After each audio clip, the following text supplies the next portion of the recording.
வணக்கம். நரேந்திர மோடியை பிளாக்மெயில் செய்து கொண்டிருக்கிறார்களா? எதற்காக நரேந்திர மோடி டொனால்ட் ட்ரம்புக்கு முன்பு பம்மிக் கொண்டிருக்கிறார்? சைனாவிற்கு முன்பு பயந்து போயிருக்கிறார். இதற்கு பின்னாடி இருக்கக்கூடிய கதை என்ன? நரேந்திர மோடியை எப்படி பிளாக்மெயில் செய்து கொண்டிருக்கிறார்கள்? எந்த அளவில் நரேந்திர மோடி சரண்டர் ஆகிவிட்டார் என்கிற ஒரு தெளிவான கிரவுண்ட் ரிசர்ச் ஸ்டோரியுடன் உங்களை நான் சந்திக்கிறேன். இந்த பதிவை நீங்க பார்த்தீர்கள், உங்களுக்கு புரிய வரும் எந்த அளவில் நரேந்திர மோடி இந்த நாட்டில் இருக்கக்கூடிய இரண்டு சக்திகளுக்கு நடுவே சிக்கி சின்ன பின்னமாகி கொண்டிருக்கிறார். இந்த நாட்டை விலை பேசி கொண்டிருக்கிறார். இதற்கு பின்னாடி இருக்கக்கூடிய நபர் யார்? ஐடியா யார்? ஒரு தனிப்பட்ட கார்ப்பரேட் அடானியின் பேச்சை கேட்டுக்கொண்டு இந்தியாவை விற்கக்கூடிய வேலையை பிஜேபி நரேந்திர மோடியின் குஜராத் லாபி பார்க்க தொடங்கிவிட்டது. இந்த கதை இன்னைக்கு நேற்று அல்ல. 2002 போட்ட விதை இன்னைக்கு அந்த விதைக்கான பழங்களை இவர்கள் பறித்து வித்து கொண்டிருக்கிறார்கள். இந்த ஒட்டுமொத்த கதையை நீங்க கேட்டீர்கள், உங்களுக்கு புரிய வரும். அமெரிக்கா ஒரு விஷயத்தை எடுத்து வைத்தால் அடுத்த நிமிடமே நரேந்திர மோடி சரண்டர்ஸ் ஹிம்செல்ஃப். ரஷ்யாவிடம் இருந்து நீங்க க்ரூட் ஆயில் வாங்கக்கூடாது, இந்தியாவிற்கு வந்த லாபம் அது. ஐயா சாமி, நாங்க வாங்க மாட்டோம். ஈரான்ல இந்தியா முதல் ஒரு போர்ட்டை டெவலப் செய்து கொண்டிருந்தது, சபாட் போர்ட். 1200 கோடி ரூபாயை நாம் இன்வெஸ்ட் செய்து விட்டோம். அந்த போர்ட் திறந்திருந்துச்சுன்னா பாகிஸ்தான் ஓரம் கட்டப்பட்டிருக்கும். நேரடியாக இந்தியா ஆப்கானிஸ்தான் வழியாக ஒட்டுமொத்த கல்ஃப் நாடுகள் அங்கிருந்து வரக்கூடிய கச்சா எண்ணெய், இங்கிருந்து ஏற்றுமதி இறக்குமதி அனைத்துமே ஒரு மிகப்பெரிய லாபம் இந்தியாவிற்கு. நரேந்திர மோடி இந்த சபாட் போர்ட்ல தன்னுடைய பார்ட்னர்ஷிப் எடுத்து வைக்கும்போது அதைத்தான் எடுத்து காட்டினார்.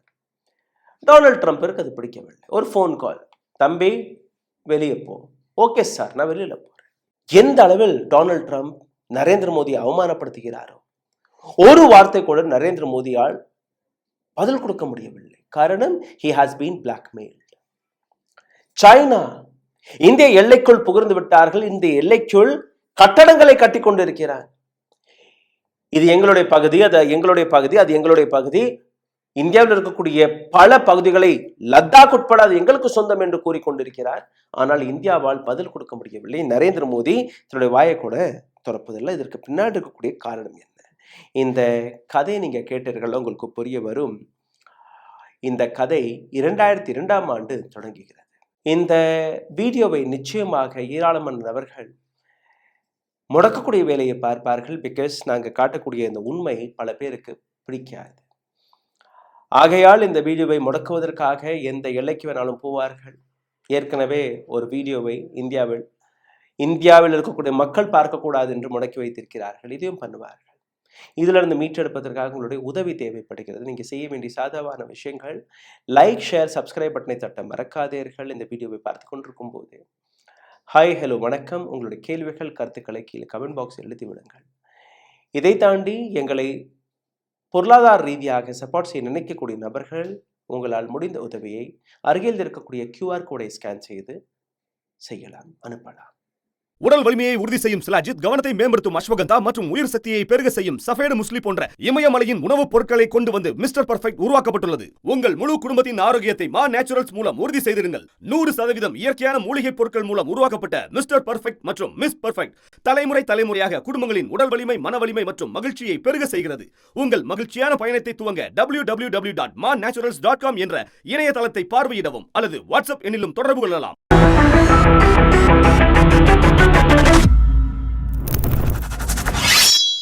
அடானி அண்ட் நரேந்திர மோடியுடைய அந்த தொடக்க ரிலேஷன்ஷிப், அவர்களுடைய ஃப்ரெண்ட்ஷிப் எப்படிங்கிறது தொடங்கியது.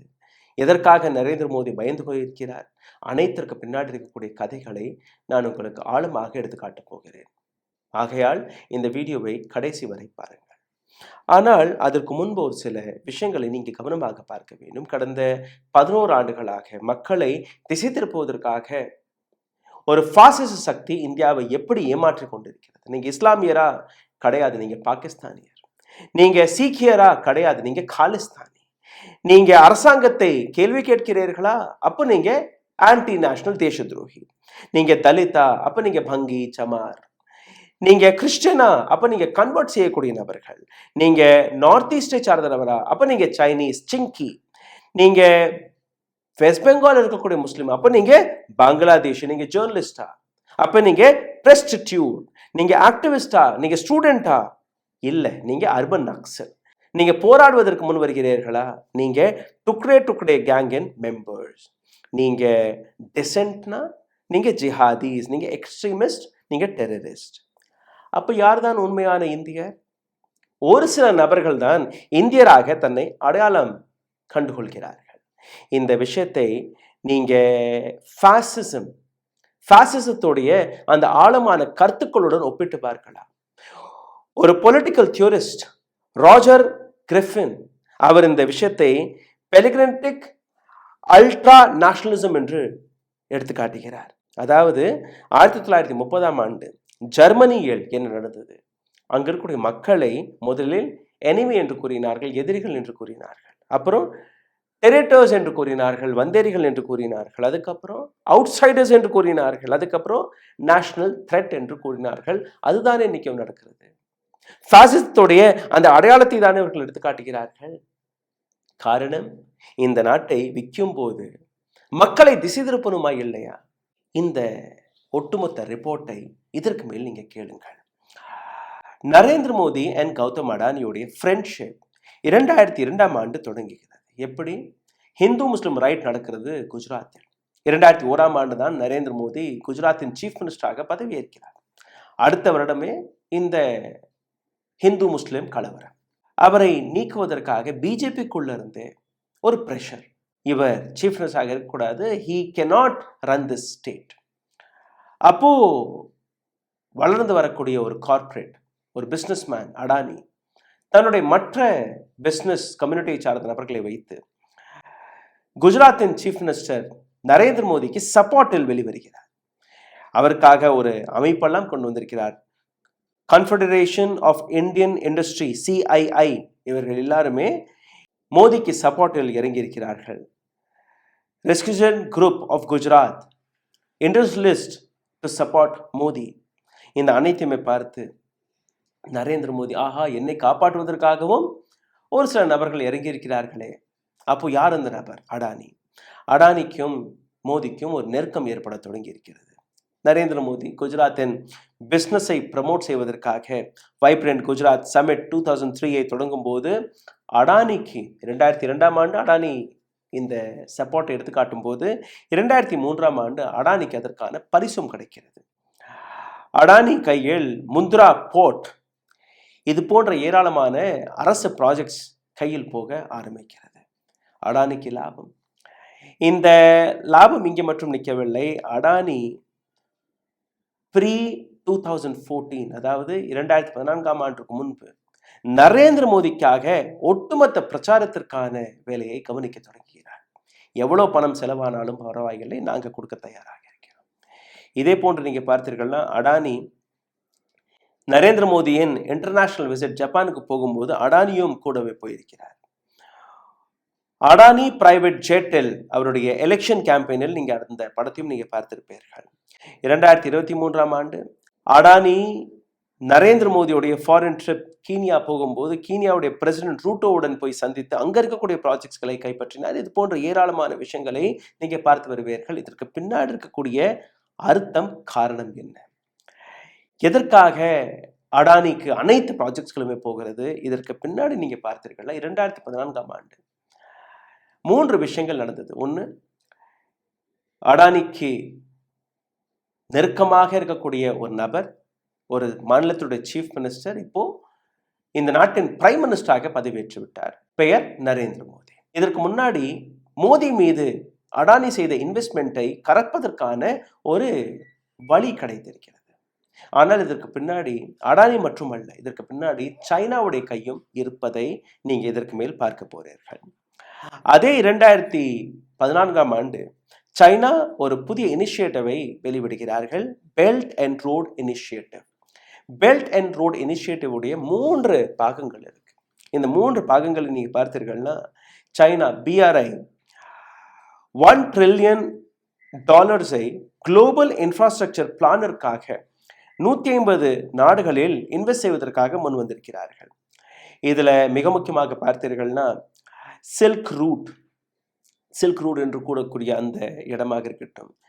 இரண்டாவது 2013ஆம் ஆண்டிலிருந்து 2021ஆம் ஆண்டு வரை அவர்கள் செய்த investment $679 billion on infrastructure project. இந்த இன்ஃப்ராஸ்ட்ரக்சர் ப்ராஜெக்டில் இவர்களுடைய ஸ்ட்ராட்டஜி நீங்க பார்த்தீர்கள்னா, முதல் ஸ்ட்ராட்டஜி இவர்கள் செய்யக்கூடிய இன்வெஸ்ட்மெண்ட் அனைத்துமே இன்ஃப்ராஸ்ட்ரக்சர் ப்ராஜெக்டில் மட்டுமே இருக்கணும். ஒரு நாடாக இருக்கட்டும் அல்ல ஒரு கம்பெனியாக இருக்கட்டும், அந்த கம்பெனிகளை வைத்து அந்த நாட்டிற்குள் இன்ஃப்ராஸ்ட்ரக்சர் ப்ராஜெக்ட்ஸ்களை டெவலப் செய்வது, அந்த நாட்டை தன்னுடைய பணத்தை காட்டி அந்த மக்களுக்கு தேவையான விஷயங்களை கட்டி கொடுப்பது. ஓகே. ரெண்டாவது, எக்கனாமிக்கலி ஒரு நாட்டை டிபெண்டன்ட் ஆக்குவது. ஸ்ரீலங்காவில் ஹம்மந்தோடா போர்ட், பாகிஸ்தானின் போர்ட் எல்லாமே இந்த வழியில் தான் அவர்களுடைய கையை விட்டு சைனா பக்கம் ஷிஃப்ட் ஆனது. பாகிஸ்தான் கையில் இருக்கக்கூடிய பாக் ஆக்குபைட் காஷ்மீர் வெளிப்படையாக சைனா இது எங்களுடைய இடம் என்று எடுத்து காட்டுகிறார்.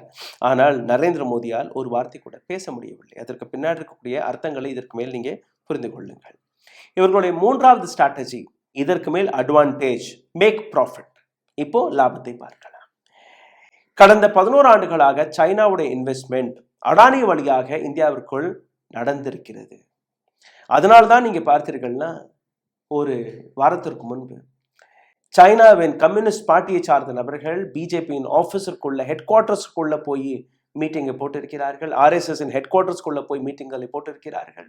அதாவது இதற்கு மேல் உங்களால் தப்பிக்க முடியாது, டிபெண்டன்சி எங்கள் மீது இருக்கு, இன்ஃப்ராஸ்ட்ரக்சரை நாங்கள் டெவலப் செய்து கொடுத்து விட்டோம், இதற்கு மேல் எங்களுக்கு லாபம் வேணும், ப்ராஃபிட் வேணும், இனி நாங்கள் பணத்தை கறப்போம்.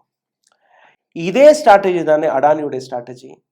அடானியுடைய ப்ராஜெக்ட்ஸ்களை பாருங்கள், அனைத்துமே infrastructure project. Infrastructure, goal and electricity Adani.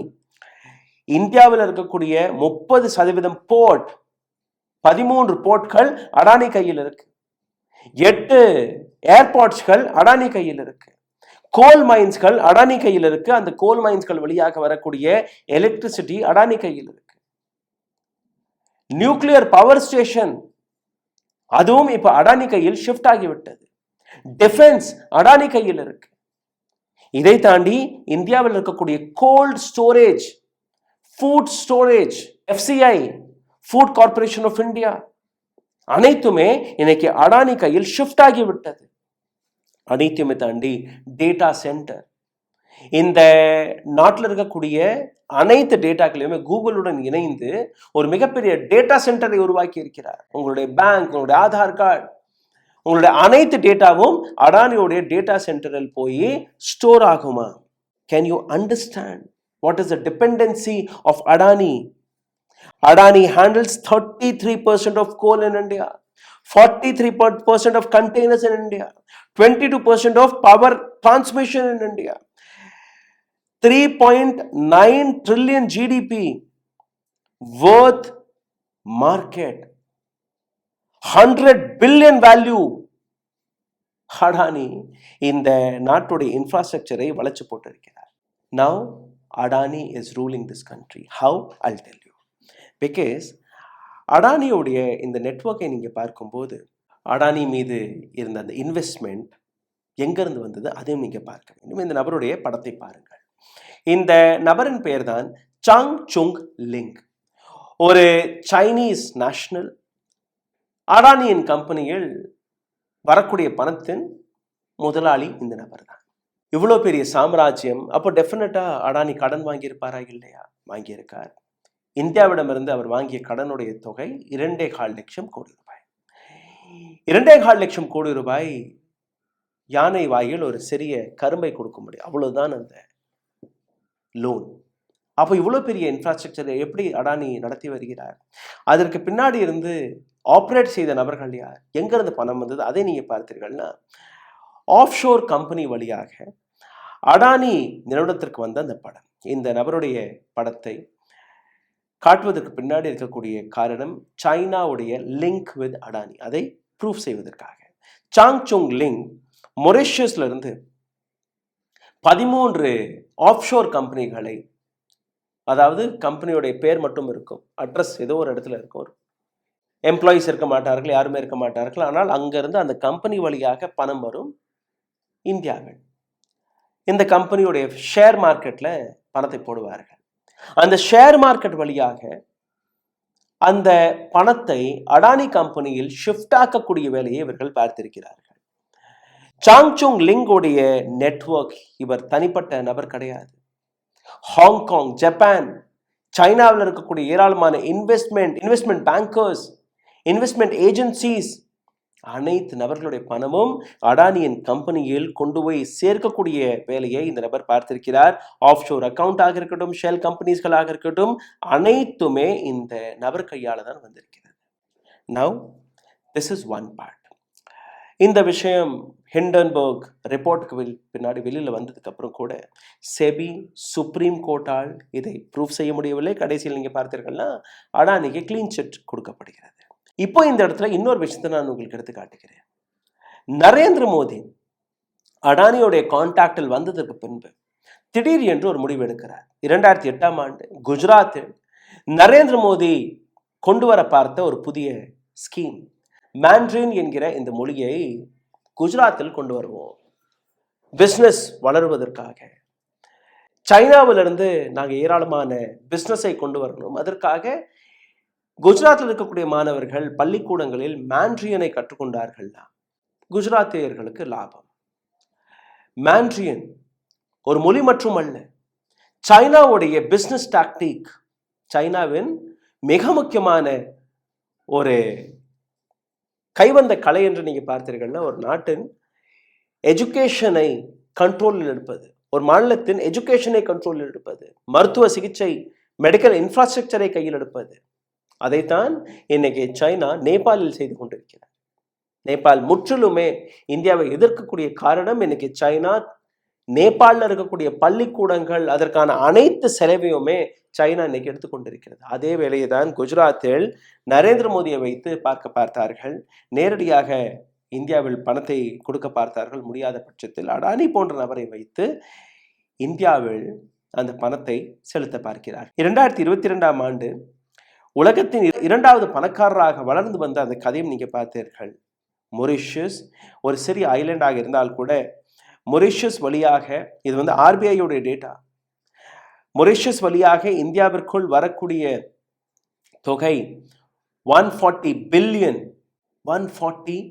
Billion. இந்தியாவில் இவர்கள் இந்த நாடு வழியாக வரக்கூடிய பணம். மற்றும் இது மட்டுமல்ல, அடானி குரூப் வழியாக வந்த இந்த பணம், இந்த அனைத்து பணமுமே நரேந்திர மோடியுடைய பிரச்சாரங்களில் செலவானது.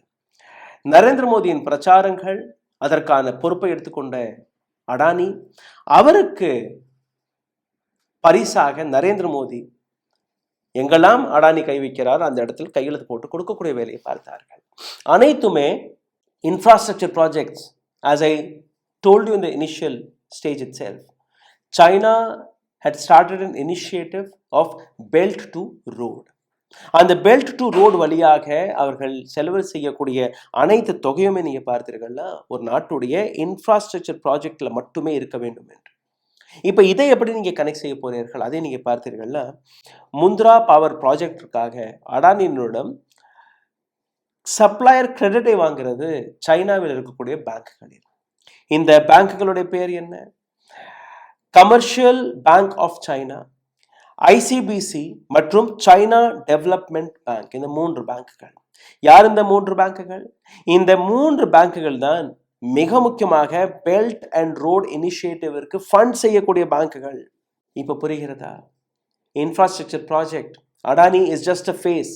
மணி came from China. இன்னைக்கு Adani controls the entire ports in India. Just imagine. இந்த பிசினஸ் குரூப்போடைய சைனீஸ் சப்மெரின் இன்னைக்கு ஸ்ரீலங்கால போய் நிற்கிது. 99 வருடத்திற்கு அந்த ஹமனுடைய போர்ட்டை நீங்க எடுத்து கொடுத்துட்டீர்கள். ஒட்டுமொத்த இந்தியன் ஓஷனில் இன்னைக்கு சைனாவுடைய கண்ட்ரோல் இருக்கிறது. ஏர்போர்ட்ஸ்களை நீங்க பாருங்கள், கிட்டத்தட்ட 8 ஏர்போர்ட் அடானி கையில் இருக்கு. Again it's gone. இன்னைக்கு இன்னொரு வீடியோவை நாங்க வெளியிட இருக்கிறோம், இன்னொரு ரிப்போர்ட்டை நாங்க வெளியிட இருக்கிறோம். இந்தியாவின் ரயில்வேஸை கூட நரேந்திர மோடி அடானிக்கு விற்க பார்க்கிறார். இது மட்டுமல்ல, கோல் மைன்ஸ்களை நீங்க பாருங்கள். இந்தியாவில் கோல் மைன்ஸ்கள் அடானிக்கு கொடுக்கப்பட்டது. ஆனால் அந்த கோல் மைன்ஸ்களில் நிலக்கரி எடுக்கப்படுகிறதா கிடையாது. அடானி அந்த கோல் மைன்ஸ்களை ஹோல்ட் செய்து இன்னைக்கு ஆஸ்திரேலியாவிலிருந்து கோல்ஸ்களை வாங்கி இந்தியாவிற்கு இம்போர்ட் செய்யக்கூடிய வேலை பார்க்கிறார். யாருமே இங்கே கரியை தோண்டக்கூடாது, யாருமே கோல்ஸ்களை எடுக்கக்கூடாது. தெர்மல் பவர் ஸ்டேஷன் இன்னைக்கு அடானி கையில் போய்விட்டது. இப்போ நீங்க புரிந்திருப்பீர்கள் என்று நம்புகிறேன். டேட்டா சென்டர் உட்பட டிசம்பர் 2022 அடானி இந்தியாவுடைய மிகப்பெரிய டேட்டா சென்டர் வழியாக இந்திய மக்களுடைய டேட்டாக்கள் மீது அந்த கண்ட்ரோலை கொண்டு வந்து விட்டார். This is also an infrastructure project. நாளைக்கே சைனா எப்படி அவர்கள் உள்ள வந்து பிஜேபி ஆஃபீஸில் போய் மீட்டிங் போடுறார்கள், ஆர்எஸ்எஸ் ஆஃபீஸில் போய் மீட்டிங் போடுறார்கள். நாளைக்கே அடானி ஸ்டெப் டவுன் ஆனாலே அடானிக்கு இன்னொரு சேஃப் ஜோன், இன்னொரு உலகத்தில் ஏதோ ஒரு நாட்டில் செட்டில் செய்து விடுவார்கள். Adani's entire family is settled. But Chinese investors, they will come and they will say, these are our investments. You can't say anything because Adani had sold India via Narendra Modi. இந்த விஷயம் ட்ரம்புக்கு தெரியாதா? நிச்சயமாக தெரியும்.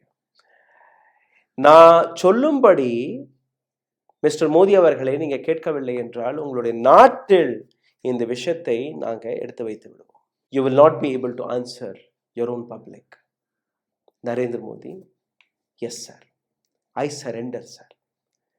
China, எங்கள் பக்கம் இருக்கக்கூடிய இந்த investment எங்களுக்கு அதற்கான லாபம் வரும் வரைதான் you are safe or else we will expose you. China. Adani என்னுடைய பாஸ் சைனாவில் இருக்கிறார். அவர்கிட்ட தான் பணம் வாங்கி உங்களுக்கு அந்த ஒரு காமெடி சீன் இருக்கு இல்லையா, கவுண்டமணி செந்தில் கறி கடை வியாபாரி கிட்ட இருந்து அந்த கறி வாங்கி சாப்பிடுவாங்க. Then you are surrendered. அதே மாதிரி தான் அந்த கறிக்கடை வியாபாரி China, Adani is Senthil and Kountmani is Narendra Modi. Just this is what the simple answer is. So the investment for Narendra Modi's election campaign, everything came from Adani. Adani got funds from China, Chinese investors. இன்னைக்கு ஒட்டுமொத்த இன்ஃப்ராஸ்ட்ரக்சர்ல அடானியோடைய control, அந்த அடானிக்கு பின்னாடி இருக்கக்கூடிய investors, they are sitting in China, they are sitting in Japan, they are sitting in Hong Kong and they are operating him. This is why Narendra Modi is quiet. மௌன் மோடிஜி. சிந்தித்து பாருங்கள் எவ்வளவு பெரிய விஷயம் என்று. நரேந்திர மோடி உலகத்திற்கு குடுகுடுப்பை அடிச்சுக்கொண்டு எங்க திரும்பி பார்த்தாலும் கோவில் கோவிலாக வித்தியாசமான ஆடைகளில் வெவ்வேறு விதமான ஸ்டேட்மெண்ட்களை கொடுத்து இந்த நாட்டு மக்கள் நீங்க பாகிஸ்தானி, நீங்க காலிஸ்தானி, நீங்க பங்களாதேஷி, நீங்க தேச துரோகி, நீங்க டெரரிஸ்ட், இது போன்ற வார்த்தைகளை கூறுவதற்கு பின்னாடி இருக்கக்கூடிய அர்த்தம் Adani wants to save his own skin. And America or China, they both don't want Adani to step down. Narendra Modi இந்த பதவியில் தான் இருக்க வேண்டும். நரேந்திர மோடி இருக்கும் வரை தான் எங்களுக்கு லாபம், எங்களுக்கு வருமானம். அடானிக்கும் அதுதான். So the entire China, America and Adani, this group of people, all three powerful sections, they want Narendra Modi to remain as Prime Minister.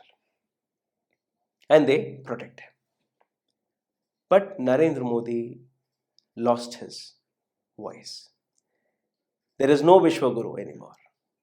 There is no world's powerful leader or world's powerful Prime Minister, what we have. No, sorry. Narendra Modi had surrendered. He's been blackmailed. சிந்தித்து பாருங்கள். நன்றி, வணக்கம். ஊடகம் corporate அரசியல்வாதிகளின் கைப்பாவையாக அடிமைகளாக இருந்தது போதும். இனி சாட்டை எடுத்து சுழற்றும் நேரம் வந்துவிட்டது. ஊடகம் பொதுமக்களாகிய உங்களுக்காக, உங்களாலேயே இயக்கப்பட வேண்டும். ஊடக சுதந்திரத்திற்காக உங்களின் பங்களிப்பை இன்றே அளித்திடுங்கள்.